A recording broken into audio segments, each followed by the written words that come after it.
महाराष्ट्राला सध्या भेडसावणारी सर्वात मोठी समस्या कोणती? कुणी म्हणेल महागाई, कुणी म्हणेल नोकरी, तर कुणी म्हणेल छोकरी. मात्र ही सगळी झाली सर्वसामान्यांची उत्तरं. महाराष्ट्रामधल्या नेत्यांना सध्या मोठा प्रश्न सतावतोय, तो म्हणजे बिबट्यांचा. आणि या बिबट्यांचं नेमकं काय करायचं यावरती उपाय सुचवण्याची या नेत्यांमध्ये जणू काही स्पर्धा सुरू झाली आहे. आणि ही स्पर्धा हमखास सुधीर मुनगंटीवार हेच जिंकतील. आता आम्हाला मुनगंटीवारांवरती इतका कॉन्फिडन्स काय? कारण त्यांनी बिबट्यांचा सांगितलेला हा सदुपयोग अख्ख्या महाराष्ट्राला देखील पटेल असाच आहे. बघूया.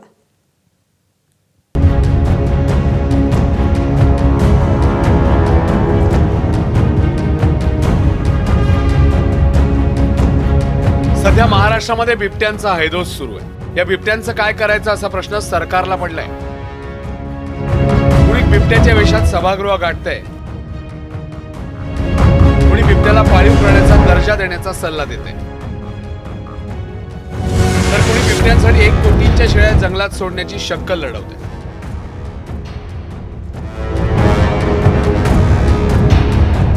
मात्र या सगळ्यांपेक्षा जबरदस्त आयडिया वनमंत्री पदाचा अनुभव असलेल्या सुधीर मुनगंटीवारांनी सुचवली आहे. ती म्हणजे सभागृहात अनुपस्थित राहणाऱ्या मंत्र्यांवर बिबट सोडण्याची. मंत्री महोदय आणण्याची जबाबदारी आमची नाही आहे, तुमची आहे. मंत्री महोदय आणण्याची जबाबदारी. आम्ही आपले उपस्थित आहोत. आता सभागृहात आमदार उपस्थित असताना मंत्री आगा नाही तर बिबट सोडा त्याच्यावर. त्याचं झालं असं की कामकाज सुरू झालं तरी विधानसभेत कुणीच मंत्री दिसत नव्हते. त्यामुळे सत्ताधारी पक्षाचे आमदार असूनही मुनगंटीवारांचा पारा चांगलाच चढला. काय मंत्री महोदय आणण्याची जबाबदारी आमची नाही आहे, तुमची आहे. मंत्री महोदय आणण्याची जबाबदारी. आम्ही आपले उपस्थित आहोत. आता सभागृहात आमदार उपस्थित असताना मंत्री आगा नाही तर बिबट सोडा त्याच्यावर. हे धंदे बंद करा आता. सरकारवर गुरगुरण्याची संधी मुनगंटीवार कधीच सोडत नाहीत. मंत्र्यांनी दिलेल्या आश्वासनाची सचिवांकडून अंमलबजावणी होत नाही याकडे मुनगंटीवारांनी लक्ष वेधण्याचा प्रयत्न केलाय. अध्यक्षाच्या खुर्चीवर उपाध्यक्ष महोदय होते. त्यांनी आश्वासन दिलं की औचित्याच्या मुद्द्याची उत्तरे किमान 30 दिवसाच्या आत पाठवण्यात यावी. काही अधिकाऱ्यावर आमचा धाक राहिला नाही का? आम्ही काय मातीचे पुतळे आहोत इथं विधानसभेत? अधिकाऱ्यांना इथून आदेश दिल्यावर 30 दिवसात उत्तर द्या. त्यांची हिंमत कशी होते की 30 दिवस झाले? हे 30 दिवस 18 ऑगस्ट 2025 ला झाले.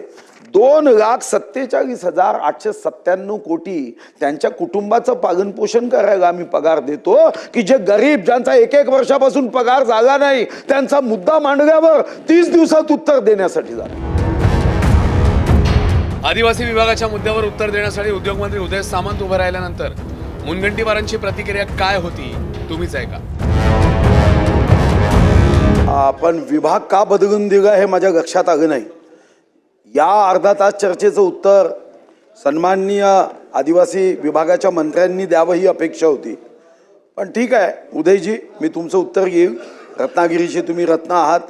फक्त एवढंच आहे की तुम्ही उत्तर देणार आहे आणि कृती जी आहे ती कृती त्यांच्या विभागाने करावी ही अपेक्षा आहे. अध्यक्ष महाराज, एक पत्र जे मी आता उदय सामंत साहेब आपल्याला देतो. एक महामहिम राधाकृष्णजी जेव्हा होते आपले राज्यपाल तेव्हा हे पत्र 27 जानेवारी 2025 ला दिलं होतं. भाजपचे आमदार असूनही सध्या मुनगंटीवारांमध्ये विरोधी पक्ष नेत्याचं दर्शन घडतंय की जे गरीब ज्यांचा 1 वर्षापासून पगार झाला नाही त्यांचा मुद्दा मांडल्यावर 30 दिवसात उत्तर देण्यासाठी झालं. हे एक प्रश्न नाही आहे. मंत्री म्हणून सभागृहात बोलण्याची संधी मिळत नसल्यानं त्यांनी हा पवित्रा घेतलाय का याची चर्चा विधिमंडळात आणि विधिमंडळाबाहेर दोन्हीकडे सुरू आहे. ब्युरो रिपोर्ट, एबीपी माझा, नागपूर. एबीपी माझा, उघडा डोळे बघा नीट.